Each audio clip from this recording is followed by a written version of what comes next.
Sprishan Kashtan, touching the palate and restraining the speech, mind and senses, the striving yogi should meditate upon me.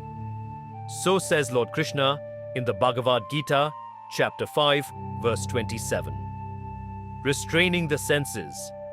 It sounds like a command for a monk in a Himalayan cave. But what does it mean for you sitting at your desk with the entire world screaming for your attention? Have you ever sat down to study, to work, to create, only to find an hour has vanished to a black hole of reels, notifications, and mental chatter? You open a book, but the words don't stick. You start a task, but your mind is already on the next 10. You feel a sense of guilt, as if you're lazy, undisciplined. Here is the truth, straight from the Gita's wisdom. You are not lazy, you are misaligned. Just like Arjuna on the battlefield of Kurukshetra, your internal chariot is being pulled in a dozen different directions by the wild horses of your senses. And 5,000 years ago, Krishna didn't just give Arjuna a pep talk. He gave him a precise, technological manual for the human mind. A manual for what we can call the soul's do not disturb mode. Let's dive into the core teaching. In the verses that follow, Krishna describes the state of a perfected yogi.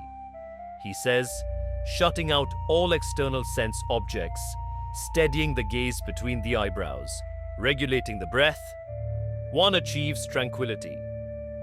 This isn't about suppressing the world. It's about consciously redirecting your energy. Your eyes want to wander. Your ears want to listen for that ping. Your mind wants to chase the next thought. Krishna's advice is to gently but firmly bring them all back home, to the seat of the soul, to you, the observer. Think of your mind as this ocean. On the surface, it's waves of distractions, anxieties, and to-do lists, chaotic. But beneath that surface, there is a profound, unshakable calm, a place of immense clarity and power. This is what modern psychology calls the flow state, where time falls away and you perform at your absolute peak. Krishna called it yogastha, established in steady wisdom. The goal is not to fight the waves, but to learn to dive beneath them. So, how do we, as students and creators in the 21st century, enact this 5,000-year-old technology? We don't need to go to a cave. We create a ritual, a Gita-focused ritual that physically embodies the verse. It takes 3 simple steps, done with intention. Step 1. The external reset.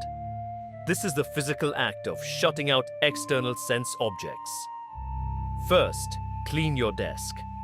A cluttered space is a visual distraction. It pulls your senses outward. A clean, ordered space signals to your mind. This is a zone for one thing only. Second, and this is non-negotiable, silence your devices. Put your phone in another room or turn on Do Not Disturb and place it face down. This is your modern act of restraining the senses. You are the charioteer, telling the horses, whoa, this way. Step 2. The internal anchor. Now, your external world is calm, but the internal storm might still be raging. So, we regulate the inner winds. Take 3 deep, conscious breaths.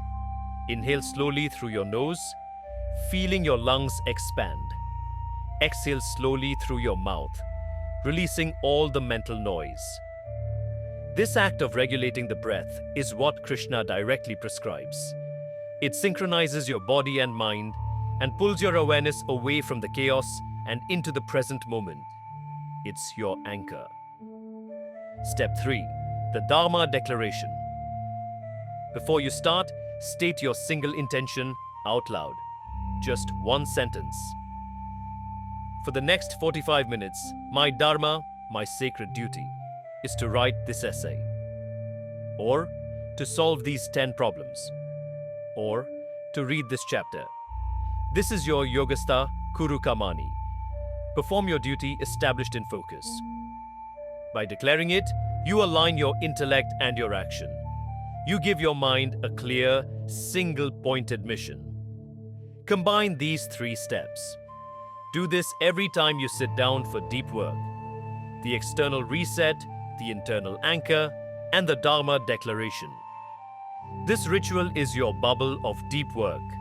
It's you, enacting the Gita's wisdom to create a space where you can accomplish anything without interruption. Tonight, before you end your day, I invite you to reflect. Ask yourself, where today did I let my senses steer my chariot? And where did I, as the soul, take back the reins? This is your Kurukshetra, not a field of war, but a field of Dharma.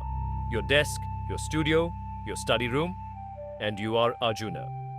The distractions are the Kauravas, countless and loud. But remember Krishna's ultimate promise. For the one who has controlled the senses, the mind becomes their best friend. Try the Gita focus ritual this week. Comment Shanti below if this lesson brought you a sense of peace. And remember, as we close with this timeless affirmation, Om Shanti. Shanti, Shanti, peace for the individual, peace for the environment, and peace for all forces of the universe.